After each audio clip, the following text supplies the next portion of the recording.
Please give an energetic and warm welcome to the one and only Kapil Sharma.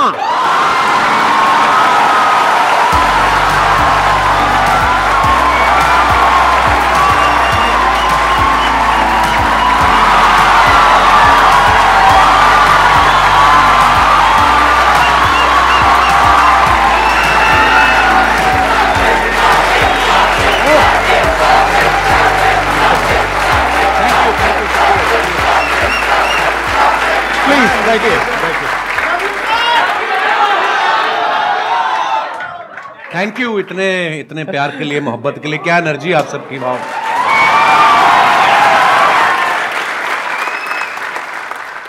मैं तो सोचा था आप मेरे शो पे आएंगे कभी। एक ही बात है, कोई फर्क नहीं। एक ही बात है, हाँ। अच्छा, इससे पहले कि ऑडियंस आपसे इंटरेक्ट करे, ऑडियंस आपसे क्वेश्चंस पूछे, मेरे माइंड में एक सीरियस क्वेश्चन है जी। आज से 10 साल पहले आपने अपने करियर की शुरुआत करी थी। मैंने देखा 2013 में कॉमेडी नाइट्स विद कपिल के नाम से आपका शो आया था। आज पूरे 10 साल हो गए हैं उस। जी सर। तो तब क्या आपने सोचा था कि एक दिन आपको संदीप महेश्वरी शो में आने का मौका मिलेगा?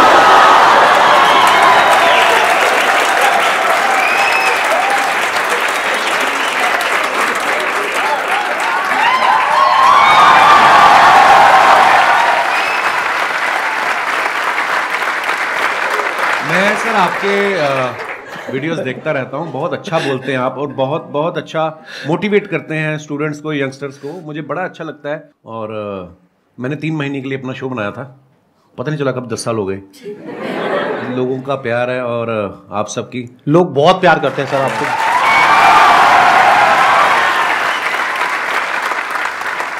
चलिए Q&A सेशन शुरू करते हैं। सर आपसे एक्चुअली एक रिक्वेस्ट है कि आप मोटिवेशनल मंच पे आए हैं तो कॉमेडी के वे में थोड़ा मोटिवेट कर सकते हैं। ये संदीप जी से बेहतर कौन करता है? मैंने इतने सारे वीडियोस देखे हैं कि आपको इतनी मोटिवेशनल बातें करते हैं आपके साथ और बीच बीच में आपको हंसाते रहते हैं, तो इसीलिए शायद इनका शो इतना पॉपुलर भी है। Hello Kapil sir. सर मैं आपका बहुत बड़ा फैन हूँ। Thank you brother. मैं आपके साथ 2 लाइन गाना चाहता हूँ। मैं सीरियसली बोलूँ, आपको देख के मुझे कोई गाना नहीं याद आ रहा। सर मेरे को आ रहा है सर, आपको देख के गाना याद। प्लीज आप शुरू करिए। गुलाबी आंखें जो तेरी देखी, शराबी ये दिल हो गया, संभालो मुझको ओ मेरे यारो, संभलना मुश्किल हो गया। गुलाबी आंखें जो तेरी देखी, शराबी ये दिल हो गया। वाह, बड़े एनर्जी यार, क्या बात है, बहुत बढ़िया। सर मैं बहुत ज्यादा बोलती हूँ, बहुत ज्यादा, हद से ज्यादा बोलती हूँ। भगवान उसका भला करे जिससे आपकी शादी होगी।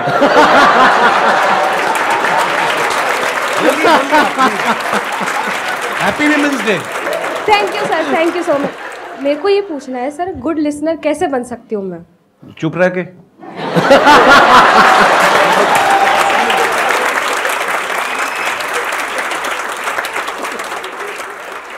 मेरा एक क्वेश्चन था कि आजकल जैसे इंस्टाग्राम पे भी बहुत सारे इन्फ्लुएंसर्स बढ़ रहे हैं, तो कुछ ही टाइम में उनका कंटेंट की कमी हो जाती है, तो आप इतने साल से रेगुलरली कर रहे हैं, तो आप कैसे अपने आप को रेलेवेंट रख रहे हैं और हम सबके लिए मतलब अभी भी इतना एंटरटेन कर रहे हैं, और कैसे कर पा रहे हैं?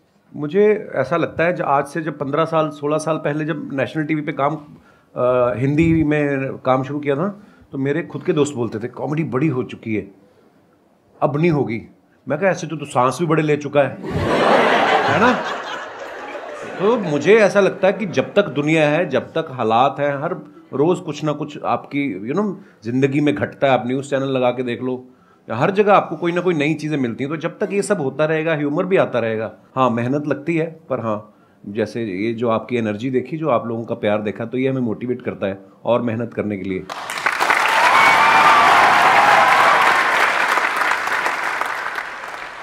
मैं आप दोनों से जानना चाहता हूँ, क्या आपने जो सोचा था, जो मैं इस प्लेटफॉर्म पे यहाँ तक पहुँच जाऊँगा तो मैं ये कर सकता हूँ, ये कर सकता हूँ, ऐसा होगा वैसा होगा, क्या आज वैसा हो रहा है? मुझे लगता है बिल्कुल वैसा हुआ है, और शायद उससे कहीं ज़्यादा हुआ है। मैं बड़ा फॉर्चुनेट हूँ, मैं बड़ा ब्लेस्ड हूँ, और मुझे ऐसा लगता है कि जितना सोच के आए थे उससे कहीं ज़्यादा मिला है। पर हाँ, वो मेहनत करते रहना चाहिए आपको, क्योंकि उसका कोई अल्टरनेट नहीं है। आज भी मैं अपने शो के लिए उतनी ही मेहनत करता हूँ, आज भी मैं अपनी टीम के साथ बैठता हूँ। मुझे तो ऐसा लग रहा है कि जो मैंने सोचा था शायद उससे ज़्यादा ही हो रहा है। देखो बेसिकली क्या होता है कि जब हम किसी भी काम को शुरू करते हैं ना, तब हमने ऐसा नहीं सोचा होता कि इतने टाइम बाद ऐसा होने वाला है। आप अगर इन्हीं का एग्जांपल देखा जाए, जब आपने शुरू किया था तब आई एम 100% श्योर आपने ऐसा सोचा भी नहीं होगा कि एक दिन मेरा शो होगा, ये होगा, वो होगा, ऐसा कुछ कभी नहीं सोचा था आपने? मुझे था कि इसमें देख तो एपिसोड में भी आ गया ना मैं, तो अपने लाइव शोज लगने शुरू हो जाएंगे और बस मजा करेंगे। फिर उसके उस सीरीज के विनर हो गए, फिर उसके बाद दूसरे शोज ऑफर होने लग गए, और उसके बाद फिर लगा कि यार एक ऐसा शो बनाते हैं जिसमें सारे एलिमेंट्स हों ये, और वाकई इंसान कभी नहीं सोचता। और फिर उसके बाद में इनका शो हो गया और इतना शो भी अच्छा खासा चलने लगा, करने लगा। उसके बाद में मूवीज में आ गए, अब अभी इनकी एक और एक मूवी आने वाली है, प्रोड्यूसर बन गए, फ्लॉप हुए, खतरनाक बड़ी सारी चीजें होती हैं। और अभी भी आपकी एक मूवी आने वाली है नेक्स्ट। अभी भी देखो, अभी जो मूवी आ रही है सीरियस मूवी है, मतलब सीरियस इन द सेंस कि मैं ऑलरेडी जो टीवी पे कर रहा हूँ उससे बिल्कुल अलग है, तो लोग उसमें भी बड़ा हैरान, पाओ कुछ अलग आ रहा है। हालांकि जो मेरे जानने वाले हैं, जो मेरे दोस्त हैं, जो करीबी हैं, उनको कोई वो नहीं हुआ शौक, क्योंकि उनको पता था कि I am very good actor. तो बिल्कुल संदीप जी ने सही कहा, बहुत सारी चीजें होती जो हम लोग हमारे बियॉन्ड में हमने एक्चुअली नहीं सोची होती। इसको आप इस तरीके से देखो कि जैसे जैसे हम लाइफ में आगे बढ़ते हैं ना, तो हमारी जो विजन है वो बड़ी होती है। बिल्कुल। जब अभी अगर आप अपनी बात करो तो आपकी विजन इतनी सी है, तो आपको लग रहा है कि मैं बस इतना ही कर सकता हूं। जब वहां पहुंच जाओगे तो विजन और बढ़ जाएगी। फिर एक ऐसा पॉइंट आ जाता है जब विजन आपकी 360 डिग्री हो जाती है, तब आपके अंदर से आने लग जाता है कि यार मैं कुछ भी कर सकता हूं।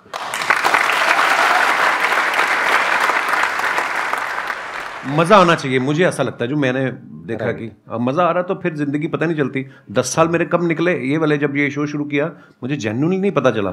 मैं शादी करना भूल गया था बीच में, फिर मेरे को किसी ने याद किया, बोला कि तुम शादी कर लो, 36 के हो गए हो, 40 के बाद मतलब फिर काम खराब हो जाता है।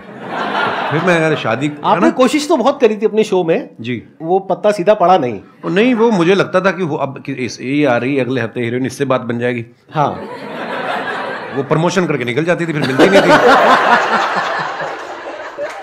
ये बात आपको थोड़ा लेट समझ आई कि वो अपने प्रमोशन के लिए आ रही है। आप अपनी प्रमोशन करते थे, बात बनी नहीं। चलो कोई नहीं, लेकिन आई थिंक आपका भी जो रिलेशनशिप है, अगर एक बार हम थोड़ा सा ऑफ ट्रैक जाए जी, तो बहुत पुराना रिलेशन है आपका गिन्नी के साथ। हाँ हाँ, ऑफ कोर्स। जब मैं कॉलेज में पढ़ता था, जब मैं पोस्ट ग्रेजुएशन के लिए एडमिशन लिया अमृतसर से जलंधर, तो हमारे यूथ फेस्टिवल जैसे होते हैं, है ना, यूनिवर्सिटी के इंटर कॉलेज कॉम्पिटिशन। तो मैं अपने कॉलेज में पढ़ रहा था, और गर्ल्स कॉलेज का अलग से कंपटीशन होता था, बॉयज़ का अलग से होता था। उसके बाद जो विनर होते थे दो, फिर वो बॉयज़ और गर्ल्स का कंबाइंड फाइनल में होता था। उस तरफ से गिन्नी फर्स्ट आ गई, बॉयज़ वाले में मैं आ गया। फिर फाइनल में जब आमने सामने हुए, वही एक दिन था जिसमें मैं जीता। उसके बाद गिन्नी जीतती आ रही है। और कंपटीशन क्या था सर? थिएटर कैटेगरी, मतलब बहुत सारी कैटेगरी होती है, फाइन आर्ट्स होता है, म्यूजिक होता है, आप किसमें थे? आप कौन सी कैटेगरी? मैं थिएटर में था। और थिएटर में होता है one act play, skit, histrionics, mime, fancy dress. अच्छा, तो शुरू से ही आपको शौक रहा है थिएटर का, म्यूजिक का, इन सब चीजों का? जी। और वो जो आपकी वाइफ है वो किस कैटेगरी में थी? वो थिएटर में ही थी, और वो फोक डांस में भी थी। हाँ, गिद्दा बड़ा अच्छा डालती थी, अब तो मुझे नहीं चाहती है, पर जैसे आप कॉलेज डेज में थे, तो आपकी हर एक ग्रुप में ऐसा होता है एक बंदा कि वो जो होता है सबकी लेने वाला होता है। तो सर, आपने जो ये कॉमेडी का जो करियर है, वो आपका ये बेइज्जती करने का शौक था, या फिर आपने मतलब पूछ रहे हैं आप किस तरफ थे? जैसे एक ग्रुप में एक बंदा ऐसा होता है, तो आप वो बंदे थे, या फिर आपके साथ ऐसा कुछ हुआ था? मतलब यही आप पूछना चाह रहे हैं? जी सर, यस सर। हाँ, मतलब बेइज्जती करने वाली ये लाइन कहाँ से आ गई भाई? सर, हमने कई बार नोटिस करा सर, जैसे अर्चना मैम हो गई और दिनेश, वो एक रिलेशनशिप होता है ब्रदर। जी वो सर। उसको बेइज्जती नहीं कह सकते यार आप। मेरी इतनी औकात नहीं है कि अर्चना जी इतनी सीनियर एक्टर हैं, और अगर ऐसा होता तो वो उस शो पे बैठती नहीं सर, ऐसे। अब अक्षय पाजी आते हैं मेरे शो पे, हम लोग बड़ा हेल्दी एक कॉन्वर्सेशन होता है, वो मेरे पे पंच मारते रहते हैं, मैं उसमें, तो वो एक स्किल डेवलप हो जाती है ना कि हम आपस में ऐसे करते हैं। हाँ, नहीं, बेइज्जती वो नहीं होती, वो होती है मैं जो आपकी अभी करूंगा।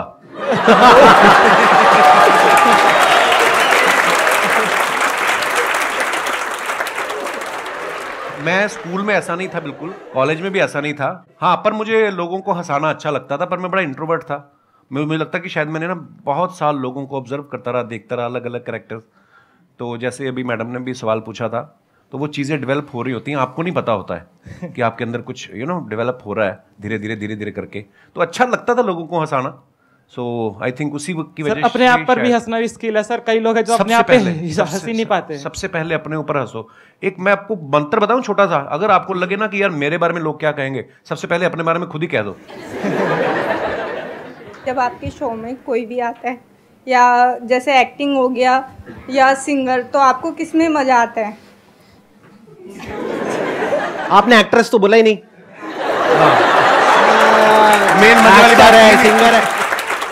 सिंगर के साथ ज्यादा मजा आता है या? हाँ, मुझे एक्चुअली क्योंकि पर्सनली मुझे म्यूजिक का बहुत शौक है, नहीं एक्टर्स के साथ भी बहुत मजा आता है, मस्ती मजाक करते हैं, पर कोई जब सिंगर आता है तो उससे ये होता है कि आप भी एंटरटेन होते हो, है ना, नहीं तो अदरवाइज हम उनको कर रहे होते हैं, ऑडियंस को कर रहे होते हैं। तो म्यूजिशियंस कोई भी आते हैं सिंगर या, तो मुझे बड़ा अच्छा लगता है। Thank you. क्वेश्चन मेरा ये है, जैसे कि सर वैसे मैं डिजिटल मार्केटिंग करता हूँ और क्या कहते हैं मिमिक्री वगैरह भी कर लेता हूँ मैं। अच्छा जी। बट मैं क्या है, मैं कहीं चैनल वगैरह पे किसी चीज़ पे मैंने कोई चैनल वगैरह नहीं बनाया। वैसे क्लाइंट के लिए हम लोग ये काम करते हैं, तो उनकी जो सोशल मीडिया अकाउंट है मैं अच्छे खासे रीच उन पे ला सकता हूँ, बट मेरे को टाइम नहीं मिल पाता। ऐसा भी नहीं है, बहुत कुछ करता हूँ, मतलब समझ में नहीं आता कि टाइम क्यों नहीं मिलता अपने लिए अगर निकालना चाहूँ तो। आप जवाब देंगे, मैं जवाब दूं? हाथ तो नहीं उठाना चाहते ना आप? मेरा आपसे सवाल है अब, ये सवाल आपने हमसे क्यों पूछा? क्योंकि आपका टाइम है। देखो, मैंने जैसे कहा कि आपको जिस चीज में मजा आता है, अगर आपको लग रहा है कि आपको जो आप जो कर रहे हैं उसमें आपको मजा आ रहा है, तो फिर आप वो अपने लिए कर रहे हैं, आप ही का टाइम है। और अगर आपको उसमें मजा नहीं आ रहा तो फिर मजा ढूंढने का। नहीं सर, मजा तो आता है, मतलब वही है कि टाइम नहीं मिल पाता, पता नहीं कैसे नहीं मिल पाता। भाई टाइम मिलता नहीं है, निकालना पड़ता है। My question is for both of you कि क्योंकि आप लोग अपनी फील्ड में ना, you are the number one, which whatever you are doing right now, you are at the top.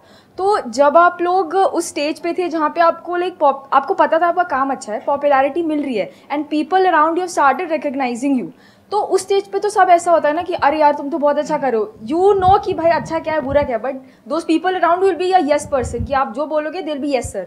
सो उस सिचुएशन में when you are at place where you can have everything, so how do you maintain that calm and composure? And वो ऐसा होता है ना कि you are you know कि you know what I need to do rather than getting affected by other people's opinion। तो वो अपने आप को कैसे आप मैनेज करते हो उस सिचुएशन में, या अपने आप को कैसे रियलाइज कराते हो कि ये सब जो चीज़ें हैं ना, फेम है जो भी है, ये तो आएगा चले जाएगा, but me as a person my value is determined by my work, so how do you continue to do that?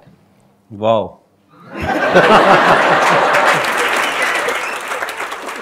आपका सवाल भी जो है मैं समझ पाया हूँ, वो एक ही लाइन में चाहे आप पूछ सकती थी, आपने 36 लाइनें बोली हैं, पर वो भी मजा आया आपकी बात सुन के।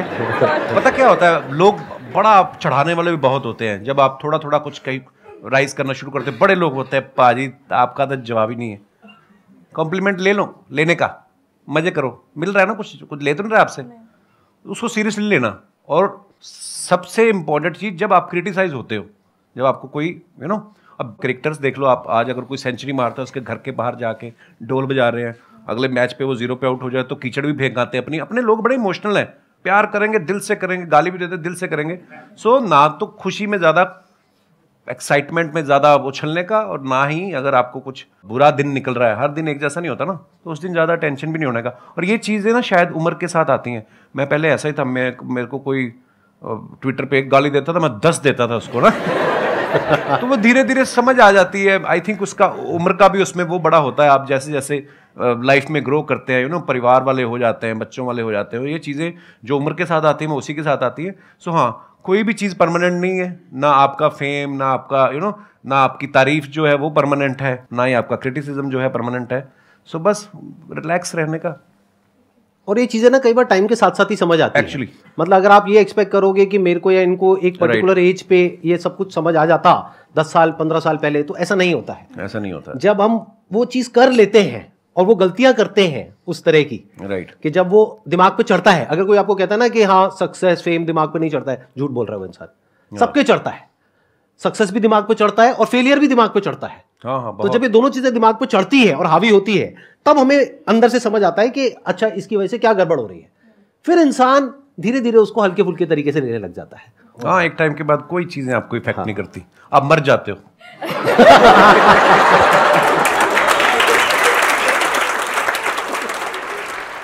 मेरा एक ही क्वेश्चन है, हम खुद का बिजनेस कर रहे हैं, कुछ भी कर रहे हैं, हम कैसे टीम बिल्ड करें उनके अंदर कैसे लॉयल्टी लेके आए, हम कैसे पता करें उनके दिल के अंदर हमारे लिए मतलब बहुत ज़्यादा लॉयल्टी है, मतलब समर्पण है हमारी कंपनी के लिए, हमारे लिए, हमारे टीम मेंबर के लिए।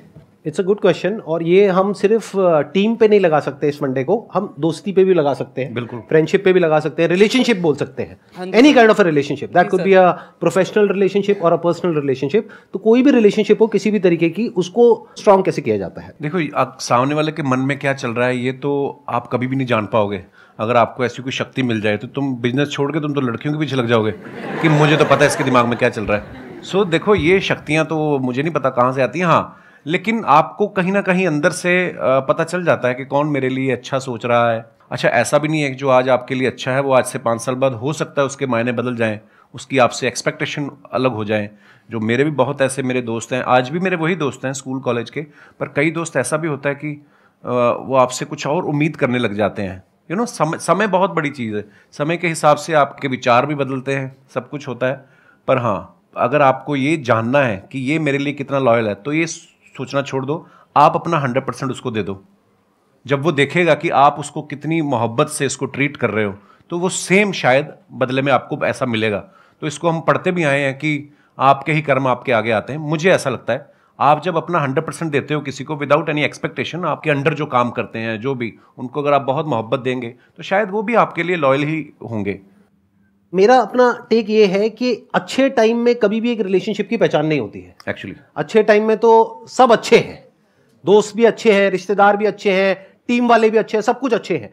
जब बुरा टाइम आता है तब क्या आप उसके साथ में खड़े हो या नहीं खड़े हो, और पूरे दिल से, उससे रिलेशन पक्का हो जाता है।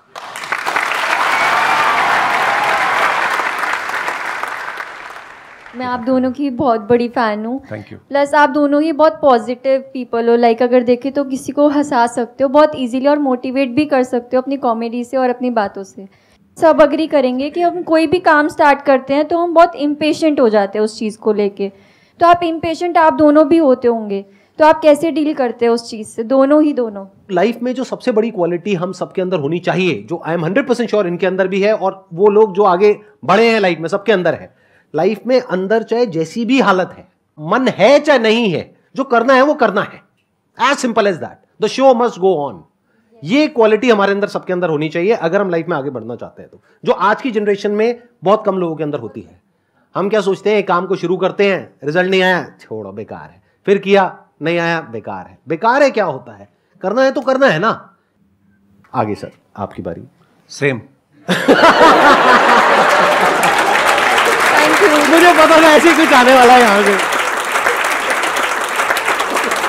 Thank you so much sir यहाँ पर आने के लिए। Thank you. मुझे बहुत मजा आया आपसे मिल करके। थैंक यू, बहुत बढ़िया।